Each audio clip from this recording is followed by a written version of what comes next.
Hello everyone and welcome to Sportstar's Match Point Paradox. This is Pranay Rajiv and with me we have Indranil Bharti making his video debut for Sportstar. So we'll speak about the IPL 2025 match between RCB and Rajasthan Royals which happened in Jaipur. RCB secured its fourth win of the season. Third in the points table right now. Great start. Highlight being the fact that they have won their fourth away game and they have lost the two at home. Coming to this game, the biggest factor obviously is Phil Salt. 65 runs in 33 balls effectively killed the game in the first 10 overs of the chase. Salt has been a spectacular signing for RCB. We have to admit that. He has batted at a very high pace, going at I think strike rate is probably close to 200 at this point.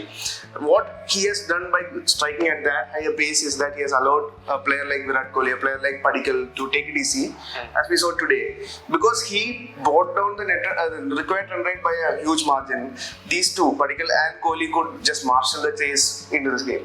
But what we saw from Salt or even Kohli or Padikkal in this chase was not what we saw earlier in the first innings. Indranil, what do you make of Rajasthan's attempt with the bat? It looked a little iffy, you could say that. Yeah, while Rajasthan started to bat initially, Bhuvneshwar Kumar especially bowled magnificently with the new ball and Yash Dayal as well. And like Samson looked completely lost today, out of touch. He wasn't able to connect the balls properly. 18 ball 15, that was not ideal. And then Jaiswal initially struggled as well. He was not like finding the middle of the pack. And then Jaiswal took his time and then he started to, hit a few boundaries and all of that. But in the power play itself, you could see that the score that RR had was not sufficient enough. And Samson was completely struggling.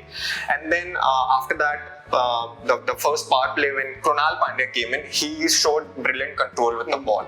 And apart from him, the batters, as far as batting goes, Samson went after scoring 15 or something. And then when Parag came in, he also looked a bit sluggish and he wasn't able to time the ball. It seemed like the pitch was difficult. I don't know if that was the case with how we saw RCB bat. And then when Dhruv Jurel came in, he also initially struggled with it. He had just one run from the first. Yeah, and he was dropped as well by Virat Kohli. And then Jaiswal then took on, like he was the main reason behind their score, that whatever target they reached. Jurel later on, during the fag end of the innings, he kind of made it up with a few boundaries. So I think like RR did not make as much as they should have. And their batting strategy was to stick with the right-left combination throughout. So because of that, I think a player like Nitish Rana was in a good form. He has scored a match-winning 50 against Chennai. But he was pushed down the order. He played just one more. He hit a 4.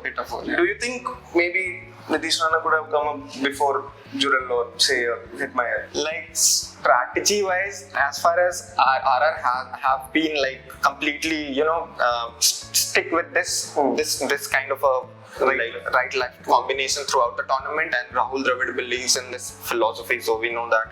So I think they might have in hindsight, but again, any day a team would prefer to send a Hitmaier before Nitish Rana during the death overs. So yeah, I mean that's what they would retain him for. That big amount. But speaking about Rajasthan's batting struggle, at the toss we saw after Sanju Samson lost the toss, he admitted that he would have also bowled first. He said that there was information from local ground staff that it was going to get progressively easier for batting. The ground was going to favour the batters towards the second innings. So that was a very bad toss to lose for Rajasthan Royals and Sanju Samson. Patidar won the toss and RCB effectively nailed the strategy. The bowling plans were perfect, just like you mentioned. But talking about Rajasthan Royals bowling, it was again as off color as their batting. What do you make of that? Yeah, as you could see, like they were not only their bowling was bad, they were equally bad in the field. Like they dropped a few catches. Like Salt, I guess, was dropped twice in the match. That is a lot.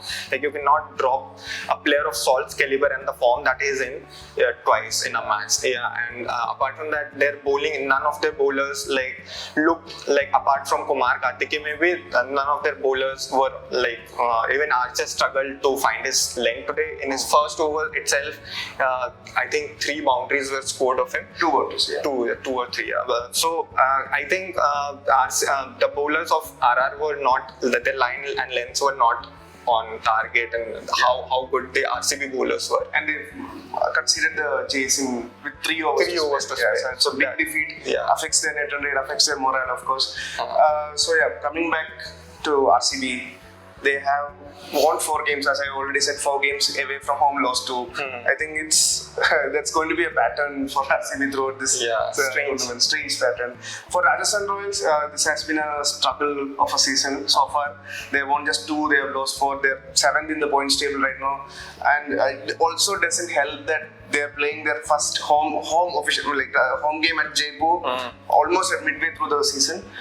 If they were probably more in touch with the conditions at home, where they're going to play 4 more games, because they played 2 games early in Guwahati, they don't know exactly what they had to deal with in Savai Mansingh Stadium. So that is a problem which comes up when you have multiple home grounds. And then I also think that the core that they have retained, especially the Indian players that they have put so much of money in, I think the investment they're getting out of it is not as good as they wanted it to be. The players are not consistent. Jaiswal has been inconsistent on and off.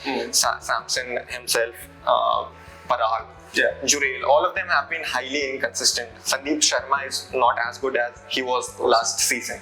But I think that what they were planning, or what they had in mind, is probably to look at them as long-term investment. That makes sense. But our reporter Shayan did a long interview with Dhruv, where he emphasized the fact that they want to invest on these particular set of players. They've always done that. Yes, correct. So that's it from this Rajasthan Royals versus Royal Challengers Bengaluru game, and we have one more game today between Delhi Capitals and Mumbai Indians. We'll soon have a video review up on our website. For more stories from Sportstar, please follow us across all social media platforms.